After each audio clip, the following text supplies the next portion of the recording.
আজকে আমি তোমাদেরকে দেখাবো দুধ পুলি।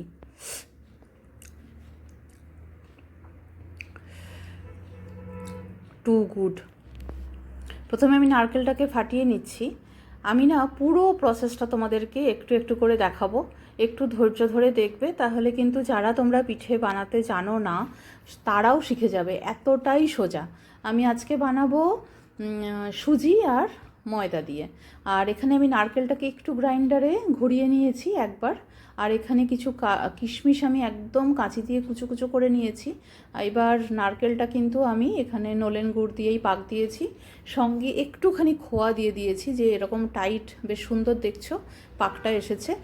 আর ড্রাই ফ্রুটসের মধ্যে শুধু কিশমিশ দিয়েছি। এবার এখানে আমি দিয়েছি বড় চামচের 4 চামচ ঘি, তোমরা চাইলে আরও ঘি দিতে পারো, গাওয়া ঘি দিয়েছি। এবার আমি 1 বাটি সুজি দিলাম, মাপটা তোমরা মনে রাখবে, 1 কাপ যদি সুজি হয় তাহলে 4 কাপ ময়দা, 1 বাটি সুজি হলে 4 বাটি ময়দা, এরকম পরিমাপটা থাকলে তাহলে কিন্তু পুলি পিঠেটা খুব নরম তুলতুলে হবে। সুজির পরিমাণটা যেন বেশি না হয়ে যায়।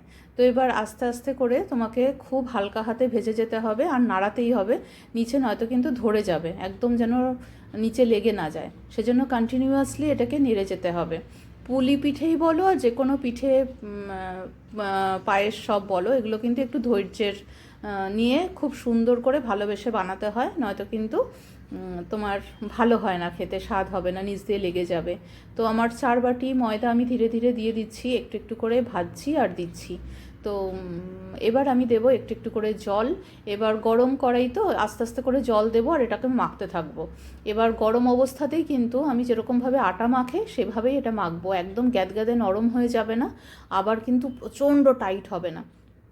যেরকম আমরা লুচি আটাটা বানাই, ময়দাটা যেরকম ডোটা বানাই, ঠিক সেরকম হবে, একটা টাইট ডো তৈরি হবে।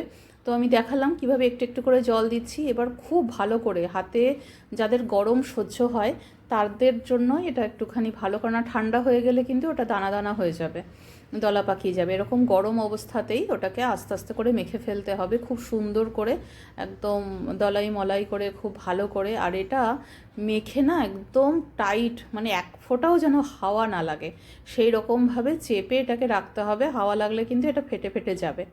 এবার এটা থেকে আমি দেখিয়ে দিচ্ছি তোমাদেরকে খুব সুন্দর করে কিভাবে ছোট্ট ছোট্ট করে লেচি করে তার ভিতরে ওই একটু একটু করে পুর দেবো, আর একটা করে পুলি পিঠে আমি বানিয়ে নেব। প্রথমে কিন্তু এটাকে আমি ভালো করে মেখে নিলাম, মেখে এটাকে আমি একদম টাইট করে, হাওয়া না লাগে সেইভাবে আটকে আমি রেখে দেবো।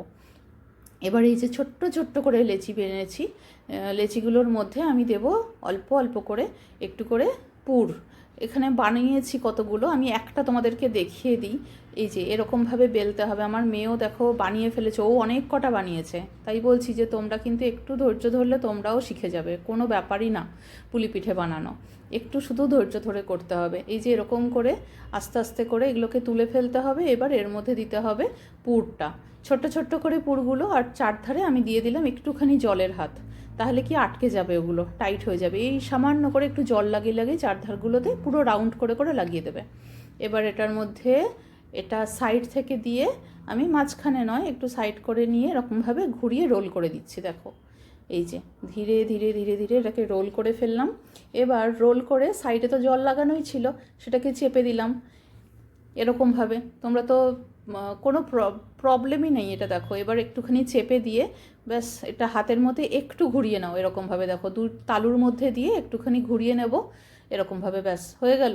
এবার এটার মধ্যে দেব আমি একটু ফর্ক দিয়ে ডিজাইন করে দিচ্ছি, ডিজাইন না তোমাদের যেমন ইচ্ছা শেপ দিতে পারো। তো আমি এই শেপটা দিয়েছি, আমার মেয়ে বললো যেটা ভাল লাগবে করতে। তো এরকমভাবে করে করে এই যে আমি এখানে রাখছি, আর আমি আটার প্যাকেটের ওপর রেখেছি, তাহলে কী হবে, নিচ থেকে আটকে আটকে যাবে না। এবার আমি এখানে দুধ ফুটিয়ে নিয়েছি, এখানে দিয়েছি আমি 1 লিটার দুধ। আর এবার তার মধ্যে আমি দিয়েছি অনেকটা নলেন গুড়। ব্যাস এবার টকবক করে ফুটে উঠেছে, আস্তে আস্তে করে এটা আমি শুকাবো, বেশ অনেকটা ঘন হয়ে যাবে, তাহলেই তৈরি হয়ে গেল আমাদের শীতের দুধ পুলি। Yummy yummy.